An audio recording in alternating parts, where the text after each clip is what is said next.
হাম নিজে কিন্তু প্রাণঘাতী রোগ নয়। তো হাম কাদের হয়?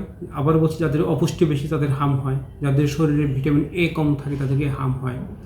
আবার হাম হওয়ার পরেও যে দেখা যাদের মধ্যে এই সমস্যাগুলো থাকে, ভিটামিন এর ঘাটতি এবং প্রোটিন ঘাটতি, তাদের এই হামের পরবর্তীতে কমপ্লিকেশন হিসেবে, সেকেন্ডারি ইনফেকশন হিসেবে কারো হয় ডায়রিয়া, কারো নিউমোনিয়া, কারো এনসেফালাইটিস।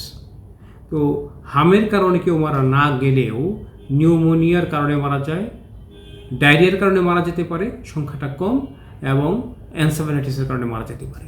তো এনসেফালাইটিসের লক্ষণ হলো জ্বর আসা, প্রচণ্ড খিঁচুনি হওয়া, অজ্ঞান হয়ে যাওয়া। তো এটা যদি ব্যাকটেরিয়া দিয়ে হয়তো ভালো ট্রিটমেন্ট হতে পারে, আর যদি ভাইরাস জনিত হয় বা কমপ্লিকেশন জনিত হয় সেই সবসময় ট্রিটমেন্ট করা যায় না, সম্ভব হয় না। অনেক সময় এটা চিকিৎসার নিরাময়ের অযোগ্য হয়ে যায়।